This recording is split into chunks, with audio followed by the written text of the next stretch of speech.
Hey, what's up, guys, and welcome to episode 85 of Talk4, the quickfire podcast where we ask four great questions to unique and interesting people. Behind the mic today is your host, Louis Skupien. That's me, and let me introduce our special guest for today, Julius Cowdrey, who's going to be answering our questions today.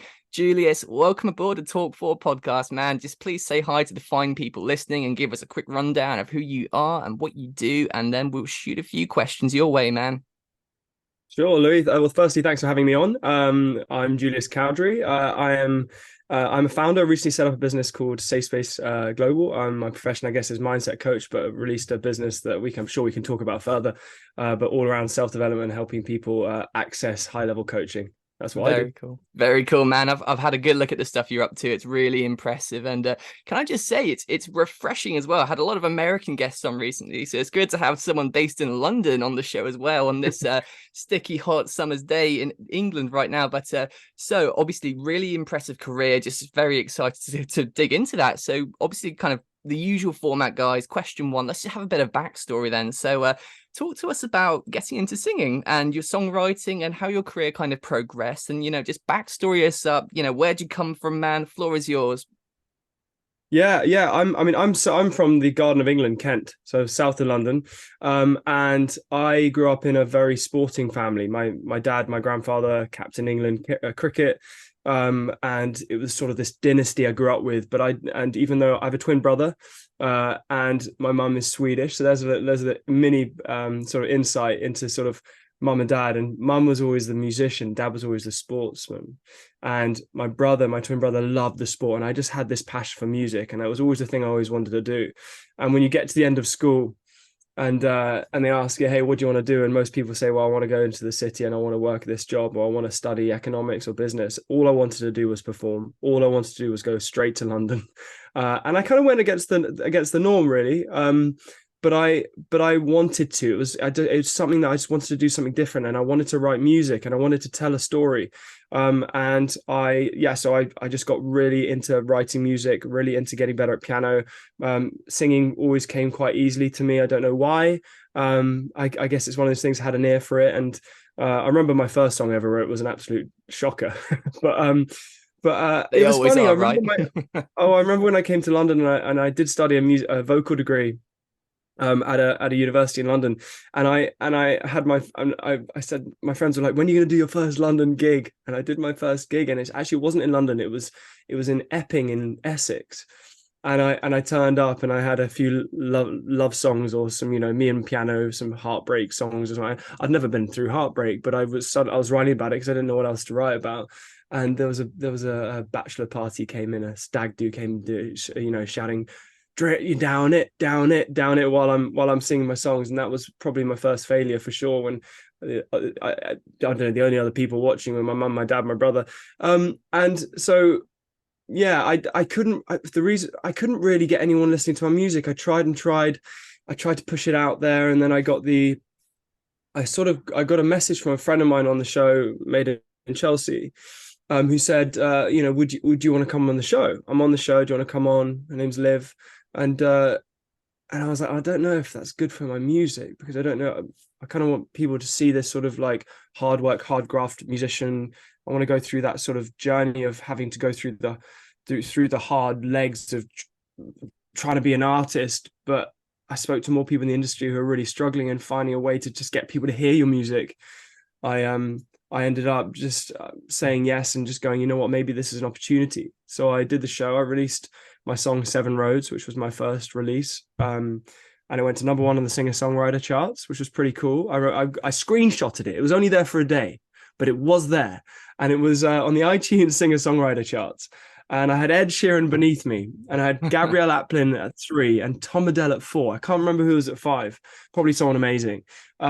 And it's obviously done on downloads and purchases. And the funny thing is, I did a couple of gigs after. I think I screenshotted that and uploaded that to my Instagram or something, and my Twitter at the time. And I got introduced to so many gigs as the guy who beat Ed Sheeran to number one. And the Blinking, you'll funny thing miss about it. that is, no, the funny thing about that, and I'll be as self-deprecating as I possibly can in this, because it's Ed Sheeran. Ed Sheeran's song, he released 3 years prior, and he was still at number 2. And I just had a great surge with the help of the show. It's the thing about the show was, you're getting over 1 million people watching it, and they were watching it for the wrong reasons when it came to my music. But wow, I suddenly got an audience. I suddenly got people to listen to my music. I was suddenly doing packed out shows, and I was like, this is pretty amazing. So it gave me a step, and I would never regret that step because it gave me more opportunity, and I released more music off the back of it. So that's sort of how I went into music, and how I sort of, I guess I achieved some sort of success in that, really. Great, man. No, thanks for that, because I was going to kind of touch on the whole Made in Chelsea thing and how you got into that. So I'm glad you answered that. And obviously, kind of like you said there, you obviously don't regret that because it did so much for the music career. But there was obviously like a dark side to that too, from what I've seen and read and everything. So if we don't mind, let's kind of dig into that a little bit. Then we'll kind of go into where you are now. So obviously, Made in Chelsea, you then left. From what I've heard, it was because of a horrible amount of social media abuse, terrible, terrible stuff. If you don't mind telling us about that, it would really lead well just to kind of like your current venture and stuff. Where did that abuse start and when did it just become too much for you? So, I mean, the abuse was, yeah, God, I'm speaking for the whole cast, really, and anyone really in reality TV, I'm sure, who have received a lot of online threats, abuse, and things like that. I didn't leave the show because of that. That was definitely a Daily Mail article that picked up the fact that I received it, and then I'd left at the same time. And I think they used the fact that I received the abuse as the reason why I left. The reason why I left was because, well, I'll come on to that in a sec. Actually, the thing to talk about is the abuse. A lot of people received a lot of dark things. Stalkers. I mean, the stories I've heard, people calling you up on the phone and telling you, saying, "What are you doing walking down that street wearing this?" And especially if you're a girl, it's much tougher. And I've heard some pretty awful things and scary things. For me, I would just receive constant abuse. And the interesting thing is, when you get things in your DMs, when you're younger, it hits you a little harder. When you receive unkind comments based on a TV show that's been edited, that's been manipulated, and you film for an hour and a half and it's only showing you 3 minutes of it, and people are then judging your character based on your actions, but it's an edited version of your actions. And I never did anything even that bad on there, but I think people judge you because you're on a show like that. People find it's, and I think the problem is with, and maybe that was the hindrance of the show, is that it comes with, that person must be a trust fund kid. That person must have all the money in the world from their family, and probably has no work ethic and just gets it all. And I think the truth is, I went on the show because I wanted to elevate my music career. I'm definitely not one of those trust fund kids and have to work my ass off to make my own money. And so whenever I would get those comments, they frustrated me, but they went a little darker, the comments, for sure. Like, I'm going to find you. I'm going to run you over, things like that, with a car if I see you. I mean, but the more I did the show, the more it sort of ricocheted off my outer shell. When you're younger and I'd started and you get stuff like that, even though I'd been through, I was bullied when I was younger. I'd been through a lot of tough times at school. In fact, I had to move school 3 times because of it. So I'd sort of had my fair share of tough times sort of with people and receiving sort of I guess, verbal abuse. But when you're getting it from people you don't know, it's very strange, very weird. I didn't really get it. When I joined the show for the second time, because I left, I had a little interim in between my 2 stints on Made in Chelsea. I was far more resilient, able to take it on, and realize that actually these people don't know me. I've got some amazing friends who do know me, and that's what's important. Those are the people I prioritize and love. And actually, it doesn't matter what these people say, these keyboard warriors. It's just, I don't think they realize the impact it can create. And the sad thing, then the worrying thing is, I do know quite a lot of people in reality TV, and I know how many are struggling, who struggle with anxiety, who really worry a lot and go through tough times and suppress stuff. And I would hate for them to be going through a really bad day and receive it. And you never know who's on the edge of not wanting to be around. I work with clients all the time, right? I've got clients who are struggling, and I've seen the darkness, and I've seen what it's like for people to not want to live anymore. I've spoken to many people like that. And there's been suicide in reality TV. So I don't think people realize the impact of just words. It's amazing. Man, But hey, it's horrible. It's horrible stuff, yeah, bro. but yeah, man. So that was a weird. That's just a very strange thing to go through. What's very strange actually with the show, to go back to the show, is when do you ever see someone saying something bad behind your back or nice behind your back? That's the weird thing when you're watching the show back and you're watching it back and you're watching the show and you're like, oh, it's a very strange thing to watch someone bitch behind your back. That's a really weird. Like the show comes with some very strange things. Yes, it comes with the stigma, which is the stigma is probably the worst bit. It comes with the abuse because the keyboard warriors will always be there, and sadly, there might be a small percentage, but wow, they're loud. But what it does give the show, it gives you some amazing friendships, experiences, and a leg up. It gives you a little leg up. You get a following, you get an opportunity, you get a chance to be able to talk about what you're interested in, and if you can use that, like you look at the likes of Jamie Lang, you look at Proudlock and Spencer, like they've all actually created businesses off the back of it and done brilliantly. So, I think there's a lot to be said with how, damaging it can be, but if you can be resilient and use it to your advantage, well then, well done. Yeah, 100% agreed, man. I tell you what, it makes my heart just cry just thinking about people thinking that that kind of thing's okay to do. It's just, society's at that point where it's just, how can you even just think that that's remotely okay over a reality TV show? I just, that doesn't, I find no understanding in that. I just don't get it. I don't see why people come to the conclusion that's okay. But that's where we're at, I guess. And people need to do a lot of healing. And like some people say, it's probably going to get worse before it gets worse at this point right now. But yeah, so kind of guide me through, like, obviously you said that that's not why you left though, essentially. So two questions. Why did you actually leave then? And to back that up, did you find there was like a direct correlation in, the reduction of this kind of abuse and the social media stuff and the keyboard, the haters and stuff? Did you find that sort of fizzled away when you left? Yeah, fizzled away. To be honest, I would just towards the end, I would just sort of ignore it and not be too focused on it. But sure, it fizzles away. People are not seeing your face every single day. But I left the show because it wasn't in line with my values. There's a lot of conflict, and I don't think a lot of it's hard if you're not in it to see how tough it can really be. The show's based on conflict and bitchiness and the amount of scenarios I've been in where I'm having to argue with someone and fight with someone. I've become very good with conflict, but I'm not necessarily proud of that. It does give you some weird skills to be able to actually back yourself in moments when you're on your back legs. But yeah, I left the show because it wasn't in line with what I'm doing. I'm in an industry now, and I was in industry then actually, where I want to help people be the best version they can possibly be. I'm talking to clients about how conflict isn't the way forward, how resolution is the way forward, how working on yourself and being the best you can be is the way forward. And I'm on a TV show which doesn't really promote that at all, which is completely the opposite. So and I'm and to be honest, also it takes up a bit of time, the show. And if I'm serious about being a founder of a startup and actually working these 14-hour days and driving this business to be the best it can possibly be, why would I be filming a TV show 4 days a week?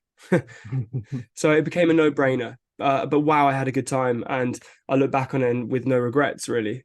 Well, maybe a few regrets, but the only regrets would be like, I don't know, I wish I said a few things differently, but other than that, they're silly regrets. So probably not even regrets. Sure, man. I feel you get in the shower one day and it's just like, oh God, why didn't I say that then? I have that all the time. It's like just this post regret system. Yeah.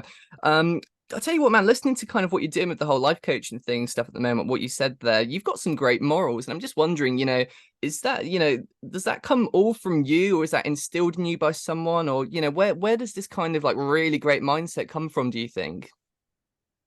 It's a good question. I'd love any of the listeners to have a think about this as well. Where do morals come from? Do they come from?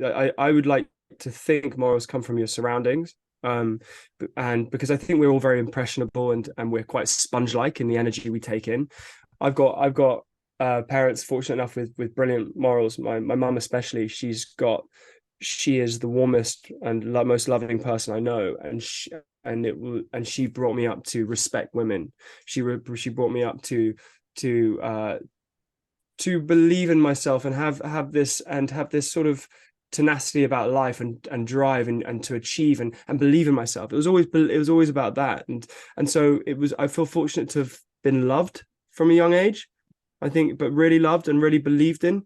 I wasn't celebrated based on my efforts. I was celebrated based on winning things. I was celebrated on efforts.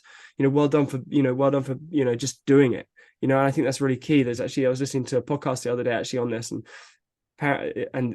it was a parent expert. Sorry, it was like an expert on like motherhood and fatherhood, and she said, don't ever celebrate your child on winning. Celebrate your child on its efforts, because then they'll always want to continue with the effort regardless of winning or not. Because you need to set your kids up for life, right? And set people up for life. Like we're going to fail so many times.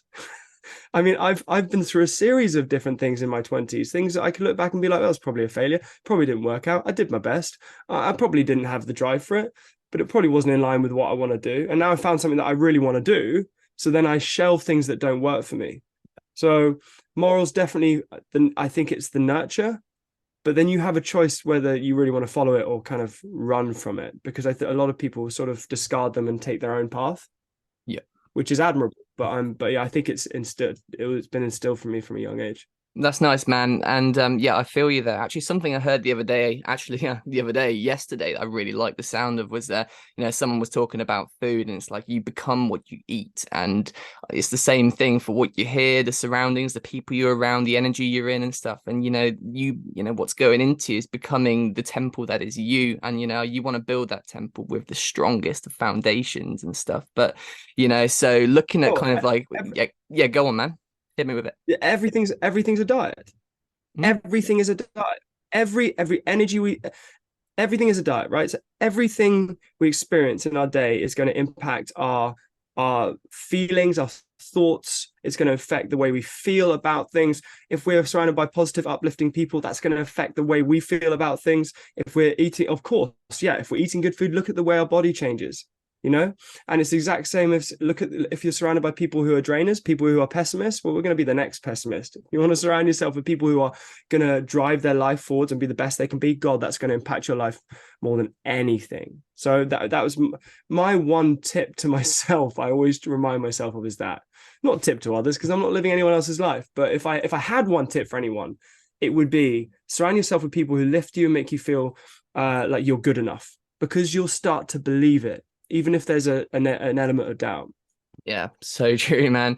And yeah, I'll tell you what, one thing I've noticed about myself as well is just that, in terms of like fitness stuff and all that, there's a direct correlation between being being good to yourself and actually being like the best shape possible. Because it's funny, like when I was in my worst shape, that was a result of eating like crap, and that was a result of drinking and lack of exercise and and general kind of lethargy. And it's funny how that sort of thing, like shape and body and everything, is almost like a reflection of just kind of poor choices and lack of discipline in a way. But when I started to kind of fix all that stuff and started to, recently even got better at the diet, got better at kind of consistency of training and stuff, man, the difference is just huge. It's like you look in the water and you see the reflection. That's exactly what it's doing. It's you put good stuff in and good stuff comes out. It's just that simple, right?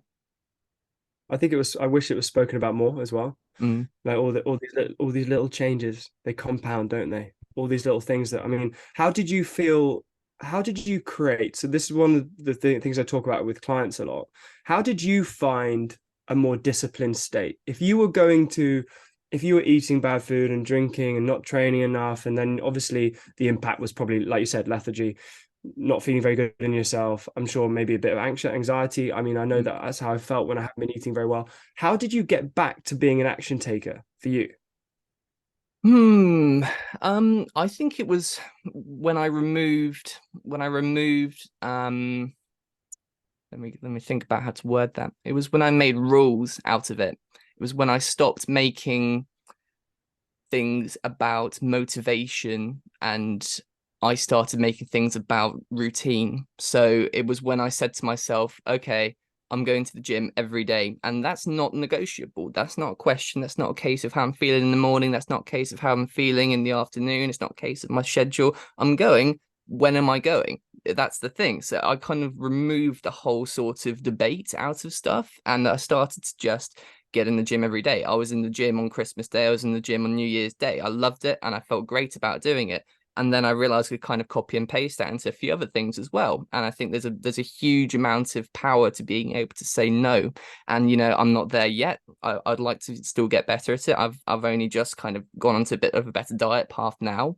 And there's been kind of some shakes in the whole gym thing and stuff, going away on holiday, coming back, having a couple of illnesses, there's some breaks in the chain occasionally. But I think if you can kind of revert back to just routine and rules and kind of keep that discipline towards that, rather than relying on something that's fleeting like motivation. Because I mean, look, stuff goes wrong all the time. One day you're going to get an email, next day something with your parents, next day something with your friends, next day something in the world. There's just an unlimited amount of just disruptors to this kind of stuff. So I mean, if you can't maintain every single day that motivation, you're going to have something that's rock solid to be able to keep consistent, I think.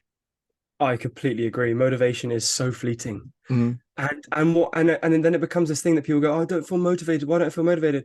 You're never going to feel motivated every single day. It's going to be something that goes up and down. And sometimes you might feel the most motivated at nighttime. You're really pumped about the next day and how you'll wake up at this time and you'll do this thing. And I firmly believe, yes, motivation can be built, but it's through an action of tools and actually through being disciplined. Now, discipline can come in to create a disciplined state. I spoke about this on a safe space seminar the other day. There are so many different things you can do, right? And like you said, you create a set of rules. Is it an alarm? Is it a reminder? Is it an accountability partner? And to create the greatest discipline, is it in line with your values? Is there a great enough desire for you to actually want to do it? Because I think a lot of people do things for different reasons. Like I'm going to get really fit because I want to look good for Instagram and I want to look good for that. It's not a great driver. I don't think that's going to drive. I want to be fit because I want to feel really good in myself and feel more content. And I don't want to feel, I want to grow my self-esteem and I want to show up for myself. What a driver that is, right? And that will aid your motivation, but also when you need to be disciplined, when you're on the dip and you need to improve that discipline, maybe, just maybe it might push you towards going to the gym and actually showing up. True. You know what? I've been going to the gym a lot recently. I'm good friends with kind of a lot of people in the gym and coaches and stuff. And you know what I've found actually, they say it too, and I see it all the time nowadays, is that, even if you do end up going to the gym for selfish reasons, like I want to look this way for the ladies or whatever, you want to do it for kind of a superficial reason. You know what? If they still stay consistent with it, I've found that people do just find by themselves at the gym and stuff. Actually, they find something in that they didn't go out to find originally. And that is just like a safe place and just a happy place to feel good. And I mean, man, I've had bad days where I've gone to the gym and there's not been one session where I've gone through those doors. I can picture them right now. There's not been one day where I've gone through those doors feeling bad. And I'm not saying it's all fixed when I come out those doors an hour later, an hour and a half later. But I tell you what, I feel better. And that can be marginal, or that could be, on the macro or the micro. But there is something there that makes you feel a lot better. And I think a lot of people will find that as well. Yeah, tell you what, man. Safe space. Can you just describe to us what that was then? Because obviously we're on the subject of kind of like, all this stuff right now and stuff. So, what gaps did that aim to kind of fill? And what's this kind of story of that startup? And what's your sort of need for that? Do you think?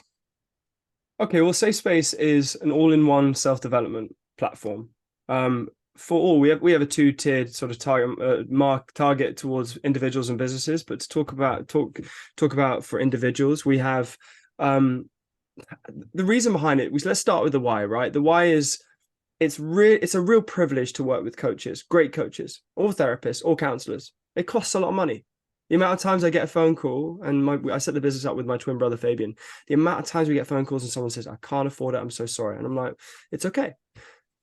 I didn't want that to happen again. We wanted to make coaching, self-development not a privilege anymore and make it accessible for all. Safe Space is £30 a month. Working with a coach is £100 a week minimum. And so it gets to a point where you're just like, okay, how do we make it accessible? How do we get world-class coaches, amazing coaches? So we have 12 to 14 at the moment. We're signing 2 new coaches. So we've got 14 coaches, all delivering seminars on the platform for our members. So, and we have 4 to 6 seminars every single week. So all around mind, body, spirituality, business, and relationships. So that's what the whole all-in-one piece is, right? And the reason why we went all-in-one instead of more niche to one thing or another thing is that you need to have all 5 tapped into to live a balanced life, right? So let's talk about business purpose, right? So purpose is up. Say body, health, mind, mindset, self-esteem, confidence, right? Spirituality. Are you finding enough peace, time to breathe, trying to focus? Are you sitting back and living in the present? Relationships. What's your relationship with others? Relationship to self. As soon as one of those falls, regardless if you were good to yourself, good relationships, good purpose, if you were crap with your body, you're going to feel like you're not balanced in your life. So we wanted to give people the accessibility to work with the world-class coaches and also have a community to do it with, so people aren't alone anymore. So it's been an amazing journey. We're only a month in. We've got an awesome community. The community meet once a week as well for a live meetup session as well, which means people are making friends, business connections, working on themselves, and then again working with elite coaches for incredible value. That's an amazing So cause, man. Amazing. I mean, that's really impressive. And it's something I've been thinking about recently is kind of like a very simple little metaphor actually as well, is so if you think of like a white circle and like a black outline or something, or let's start with a black circle inside of like a white circle in a sense, and if you take the black as like kind of the negative energy and just like the dark side almost, if you want, and then the light stuff is that positive energy and stuff. When when you're looking for those things and you're looking for that positive energy from outside, when you're not kind of in your core, it's not coming from there to start with. That's just, you're always going to be vulnerable and you're always going to have these kind of problems and stuff. And when you're kind of seeking that good energy from outside and from, comfort stuff and comfort foods and, other people and superficial things, it's never going to make you truly happy. But from what I've heard, safe space kind of reverses that, where you've got this kind of building blocks to make the inside of you really that positive energy, and then that kind of builds its way out into everything around you, right? Yeah, there's a loneliness epidemic at the moment. People are struggling, people feel lonely, and it's because people aren't talking. We're losing connection through the rise in technology as it continues to rise, and people are struggling on their own because they're not talking. So if you can give an outlet for people to be able to access a community, to be able to check in with, not feel so alone, work on themselves in all areas of your life, suddenly we're getting better. So we all need to level up. I spoke about this the other day. I constantly speak about this, actually. We all need to level up and get better in somewhere in life. No one is perfect, right? You're never going to be 10 out of 10 in all mind, body, spirituality, business, and relationships. There's going to be something that falls. For me, for you, Louis, for everyone. And so why not work to be the best you can possibly be with the one chance you've been given in life? Love that. And so we're doing our best to be able to give our members who are loving it the opportunity to do that. There's also a 7-day free trial as well on the platform so people can try it risk free, and hopefully they stay on because they love it, and if they don't, they can leave. But yeah, it's cool. It's been starting a business is like nothing. Starting a tech business is like something I've never experienced in my life before. The logistics, the joy of creating a subscription, creating the platforms, the memberships, trying to create something that people will really love. And we've created something for our first product, or something that we believe is wonderful for people. So that's great. No, I had a friend who a couple of years ago, kind of post-COVID sort of that time, and was really sort of against the whole therapy thing. I kind of directed them towards actually giving it a go, and they called up a couple of local therapists and stuff, and they the response was, we are just fully booked, unbelievable. And that just breaks them, and it just makes me sad because that person actually had the intent and the intention to heal, and just couldn't find that locally and lost trust in that sort of thing. Thankfully they're doing great now, But you look at what you're doing, and the other thing about therapy is, you touched on it. It's very expensive.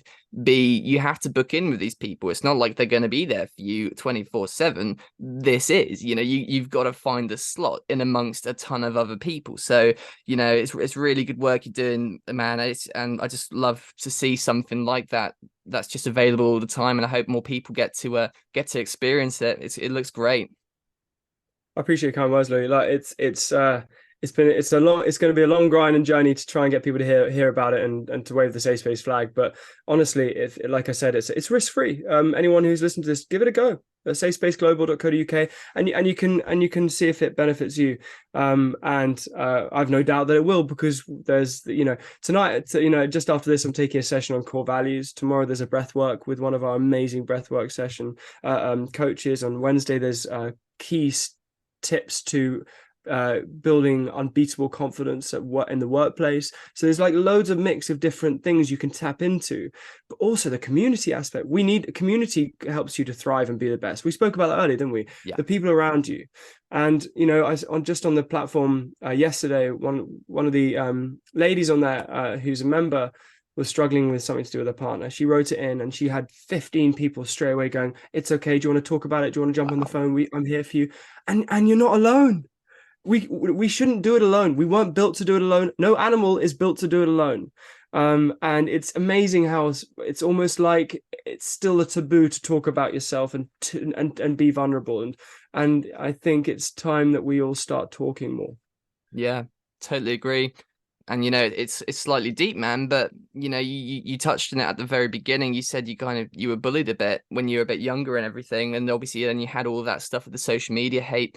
Have you found real self benefit as well in seeing yourself create this community, and actually have you kind of healed a bit of that stuff from the past and the early years by seeing like the reverse of that now, by kind of righting almost other people's wrongs? Oh, I did a lot of healing in my early 20s for sure. I came to London, wanting to be a musician, but wanting to make real friends. I look back at, but you know what?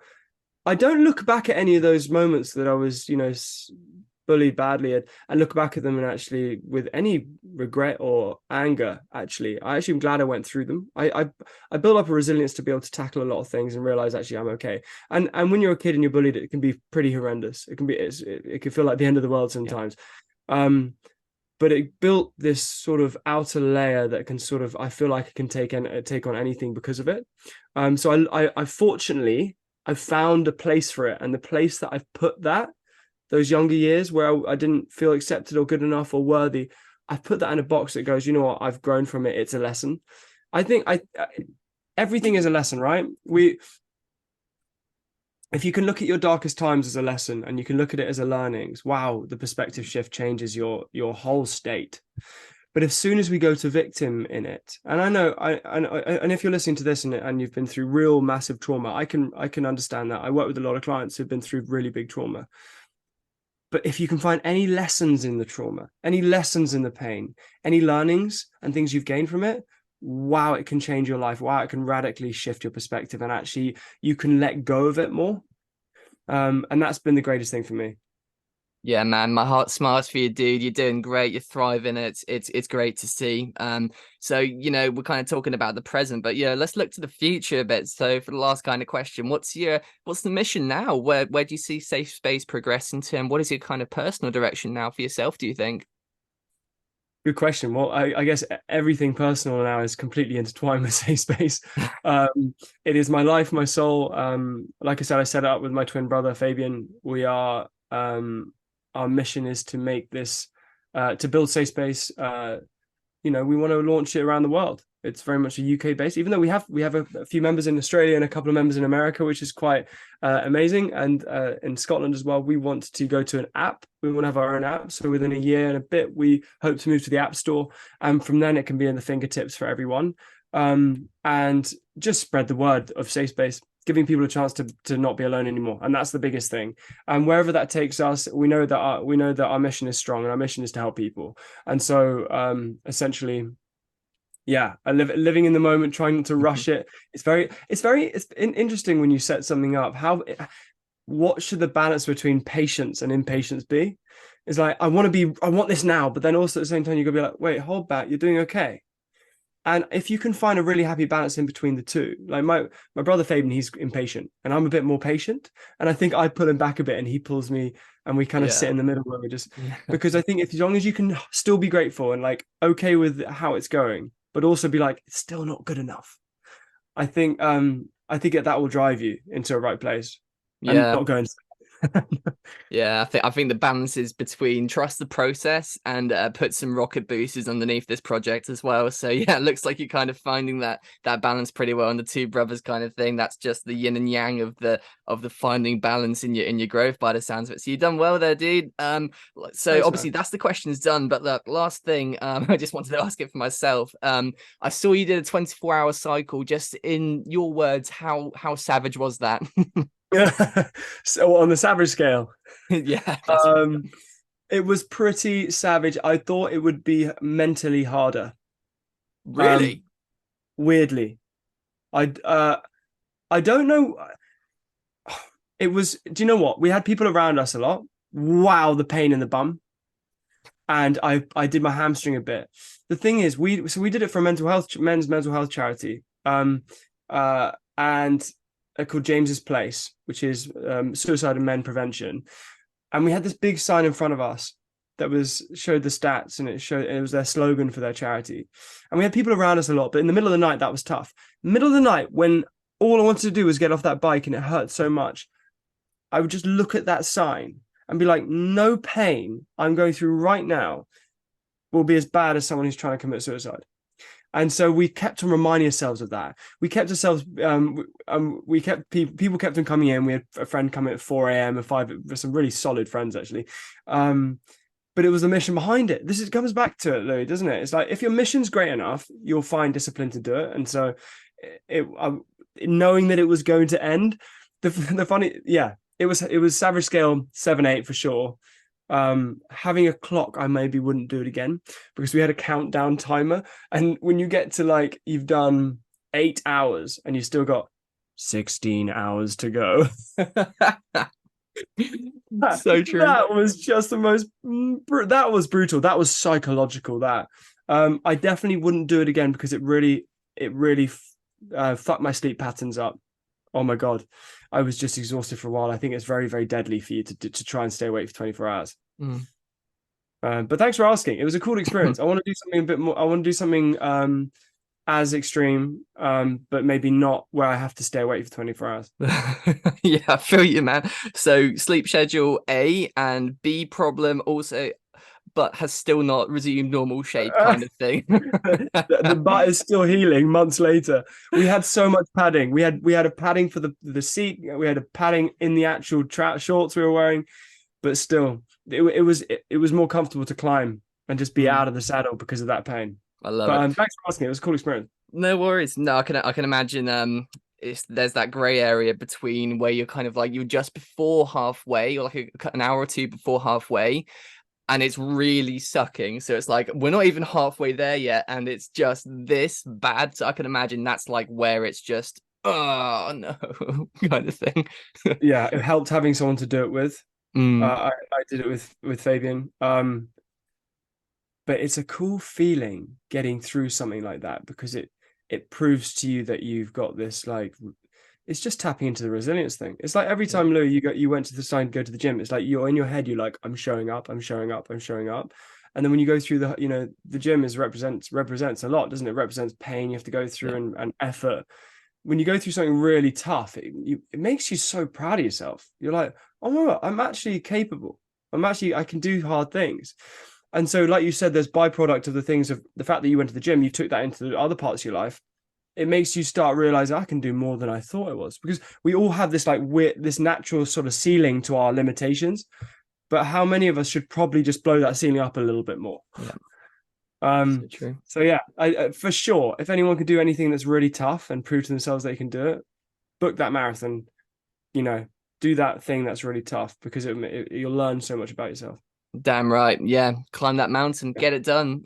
Well, looks like we've timed this really well. So like last thing then before we wrap this up. So shameless plug moment then. So Julius, feel free to take a minute and just promote everything you're working on, your websites, your social media and stuff, and just where you can send my people to go and find all your cool stuff. Super kind of you. safespaceglobal.co.uk is the website for Safe Space. There's a 7-day free trial, and you have a chance to access incredible coaches at amazing value. And even if you stay on, it's only £30 a month. So we're really pumped about it. That's all I can really plug. Really, that's if you want to find me on social media. Yeah, I'm Julius Cowdrey. There are not many Juliuses around. But essentially, yeah, Louis, I've loved chatting. If anyone has got anything from this in terms of just like any benefits, awesome. It's been a great chat. I've enjoyed it. Definitely. Yeah, great stuff. All I can say, Julius, is just, thank you so much for joining me today for the Talk4 podcast. Honestly, absolute pleasure having you on. It's been a true honor. Thank you, man. Thank you so much. Guys, and thank you for listening. This has been episode 85. And if you'd like to listen to our past episodes, go and have a look at our channel. And if you'd like to listen in for the future ones, make sure to hit that subscribe button and spread some love by leaving a like and a comment. It's a baking day here in the UK. My window is shut and I'm steaming hot. So I'm going to go and find some dinner and a nice cold shower and sign off for now. See you guys next time.